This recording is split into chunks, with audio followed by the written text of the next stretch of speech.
An American veteran of Iraq and Afghanistan brought the House down, and the Senate too, during the State of the Union address last week.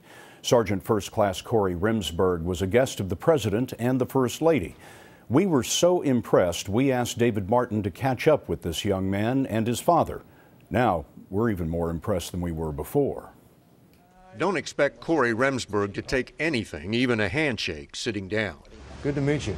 This is the Army Ranger who did 10 tours in Iraq and Afghanistan, a total of 3 years and 3 months of combat.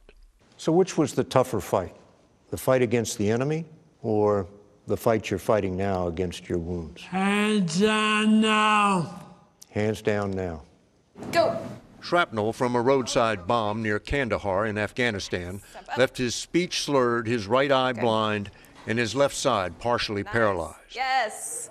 But he's walking farther and farther, unassisted. You got this. Do you have any memory of what happened? None. It was October 1st, 2009.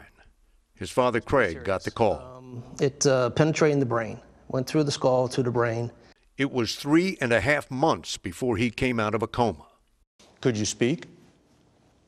It took probably 7-8 months before he could speak. In February 2010, while recovering from surgery, he had a visitor. Did you know this was the President of the United States? At that time, I could not tell which way was up. He couldn't tell which way was up. But the President spotted this picture in Cory's room and realized they'd met before, at the 65th anniversary of D-Day. Last August, they met for a third time. This time you knew it was the President. Oh, yeah. He showed the President he could stand, and with help, walk across the room. Sergeant First Class Cory Remsburg never gives up, and he does not quit. And then there was that incredible moment at last week's State of the Union address. Cory stood again, and all the leaders of a notoriously divided government gave him the longest standing ovation anyone can remember. Here was his opportunity for everybody to agree on one thing, and that one thing was this wounded warrior up in the balcony. And what does Sergeant First Class Cory Remsburg think of the extraordinary service he has given his country?